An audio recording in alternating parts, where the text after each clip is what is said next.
कभी किसी से मिलते ही ऐसा लगा है जैसे आप उन्हें सालों से नहीं बल्कि सदियों से जानते हैं। एक अजीब सा गहरा सा खिंचाव। तो क्या हो अगर ये सिर्फ एक इत्तेफाक न हो बल्कि आपके अतीत की कोई कहानी हो जो सितारों में पहले से लिखी जा चुकी है। ये सिर्फ शब्द नहीं है, ये वो एहसास है जो दिमाग को सुन और दिल की धड़कन को तेज कर देता है। ये तर्क और सोच समझ से बिल्कुल परे है, एक ऐसी पहचान जो सीधा रूह को छू जाती है। असल में आज हम ज्योतिष के जिन सिद्धांतों की बात करने वाले हैं वो बताते हैं कि इस गहरे कनेक्शन के पीछे एक बहुत ही दिलचस्प वजह हो सकती है।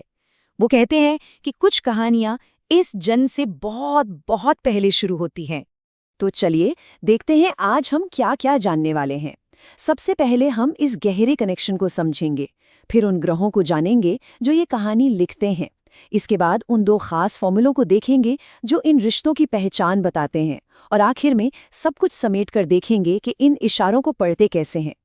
तो ये जो खिंचाव है ना, ये एक चुंबक की तरह है, दो लोगों को बार बार एक दूसरे की तरफ खींचता है, चाहे उनके बीच में कितनी भी दूरियां आ जाएं या कितने भी झगड़े हो जाएं। ये एक ऐसी डोर है जो टूटती ही नहीं। और पता है सबसे कमाल की बात क्या है?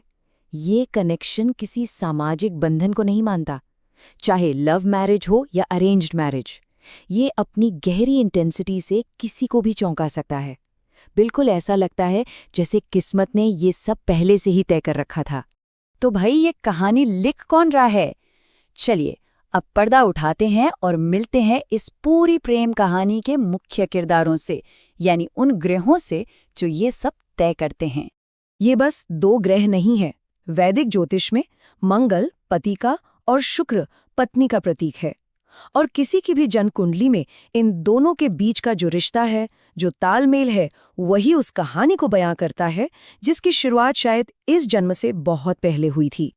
तो अब जरा ध्यान से सुनिए, क्योंकि अब हम उस पहले बड़े ज्योतिष सुराग की बात करने वाले हैं जो पिछले जन्म के जीवन साथी की पहचान करा सकता है।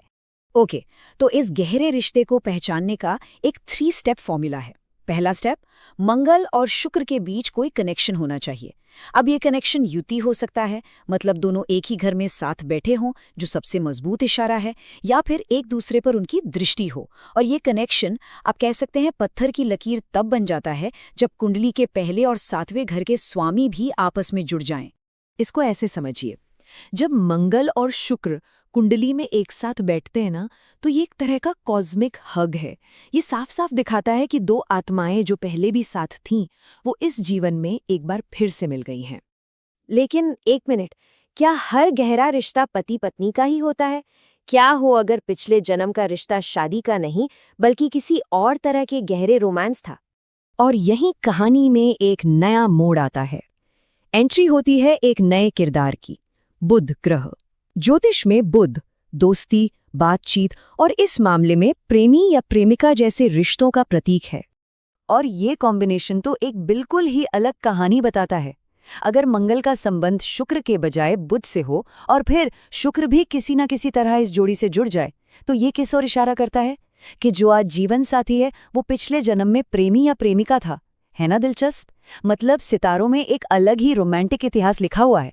तो चलिए अब तक जो कुछ भी हमने सीखा है उसे फटाफट एक साथ जोड़कर देखते हैं ताकि पूरी तस्वीर साफ हो जाए। तो ये है वो 2 मुख्य फॉर्मूले जिन्हें याद रखना है। पूर्व जन्म के जीवन साथी के लिए मंगल शुक्र का कनेक्शन देखना है, और प्रेमी के लिए मंगल बुध के साथ शुक्र का जुड़ाव। ये सभी बातें नाड़ी ज्योतिष के गहरे सिद्धांत पर आधारित हैं जो हमें इन ब्रह्मांडीय गूंजों को समझने में मदद करती हैं। तो अगली बार जब किसी के लिए वो जबरदस्त अनजाना सा खिंचाव महसूस हो, तो एक पल के लिए जरूर सोचिएगा कि ये एक नई शुरुआत है या किसी बहुत पुरानी और खूबसूरत कहानी का अगला अध्याय।